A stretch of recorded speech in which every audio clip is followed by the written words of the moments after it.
आदाब दोस्तों।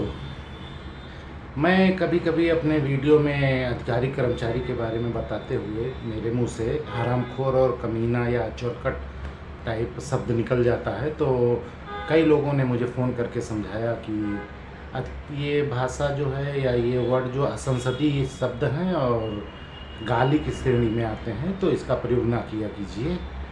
तो मैंने सोचा कि आज वीडियो में ये बात मैं क्लियर कर दूं आप लोग को बता के कि हरामखोर, चोरकट और कमीना ये असंसदीय भाषा नहीं है और ना गाली तो बिल्कुल नहीं है।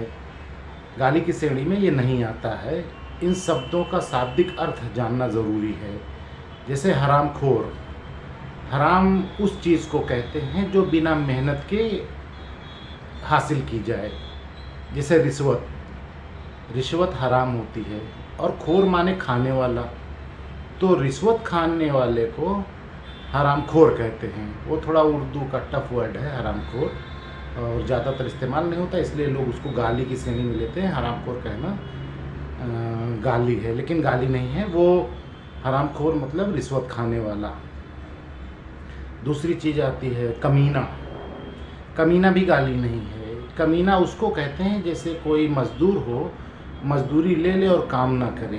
जैसे मैंने मान लो किसी मज़दूर को पैसा दिया कि मेरे घर की साफ़ सफाई कर दे, वो पैसा भी ले लिया हो और साफ़ सफाई भी ना करे, काम ना करने वाले को कमीना कहते हैं। तो उस मज़दूर को भी क्या कहेंगे? कमीना। इसी तरह सरकारी कर्मचारी वेतन लेते हैं और काम नहीं करते हैं, तो जो सरकारी कर्मचारी वेतन प्राप्त कर ले और काम ना करे उसे कमीना कहते हैं। और जो चोरकट का है वो तो थोड़ा, जैसे भ्रष्टाचारी को लोग असंसदीय भाषा नहीं मानते, गाली नहीं मानते। तो भ्रष्टाचारी एक कठिन वर्ड है, उसका हिंदी में सरल भाषा में चोरकट कहा जाता है उसको।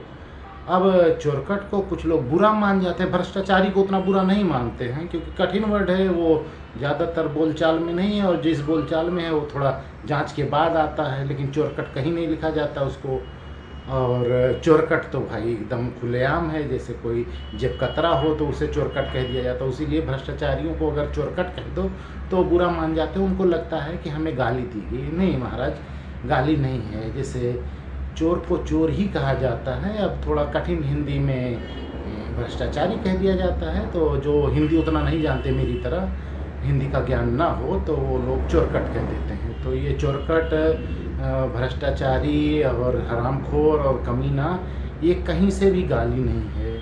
दूसरे, हम लोग थोड़ा पूर्वांचल के रहने वाले हैं। पूर्वांचल की ज़बान थोड़ा सख्त होती है। हम लोग जैसे मुख्यमंत्री जी के एरिए के हैं ना, और थोड़ा मठ से संबंध भी है, तो हम लोग उन्हीं की तरह बोलते हैं। अब जैसे उतना कड़ा तो नहीं बोल पाते हैं, क्योंकि मुख्यमंत्री जी तो भाई उन्होंने जिस शब्द में अलंकृत किया था उस शब्द में हम लोग नहीं जाते हैं अभी। लेकिन वो गाली नहीं है, वो कर्म करवाता है। जिसका जैसा कर्म है, उस कैमरामैन का जो कर्म था मुख्यमंत्री जी ने वैसा ही कहा था। तो हम लोग भी ऐसे ही हैं, कर्म के हिसाब से ही सामने वाले को संज्ञा देते हैं। अब उसको अगर घमंड है कि मैं अधिकारी हूँ, मैं इज्जतदार हूँ, मैं पैसे वाला हूँ, मैं लाख रुपया रोज़ कमा के ले जाता हूँ, तो वो उसकी अपनी गलतफहमी है। वो उससे उसको इज्जत नहीं मिलती। कर्म उसको इज्जत दिलाता है। अगर वो नेक है तो लोग शाबाशी देते, वाह करते हैं, और अगर वो चोरकट है तो दलाल वगैरह उसकी तारीफ़ करेंगे। आम आदमी उसे इन्हीं सब शब्दों से अलंकृत करता है। तो मैं समझता हूँ कि ये चीज़ क्लियर हो गई होगी कि हरामखोर, कमीना और चोरकट असंसदीय भाषा नहीं है और ना गाली है। तो मैं ये अनुरोध करना चाहता हूँ कि भविष्य में अगर मेरे वीडियो में किसी अधिकारी के लिए ऐसी कोई संज्ञा दी गई हो तो उसे गाली मत समझें। उसे मान लें कि उसने कोई भ्रष्टाचार किया होगा तो मैंने उसको चोरकट कहा, वो पैसा लेके काम नहीं करता इसलिए कमीना कहा, और रिश्वत खाता होगा इसलिए हरामखोर कहा। और इन सब चीज़ के मेरे पास प्रूफ होंगे तब मैं बोला हूँगा। तो मैं सोचा क्लियर कर दूँ। तो अब आप लोग ये ना सोचिएगा कि ये सब शब्द गाली हैं। अधिकारियों कर्मचारियों के बारे में अगर ये कहा जाए तो गाली नहीं है, ये उनके लिए अलंकृत करने वाला शब्द है। ये दुनिया है।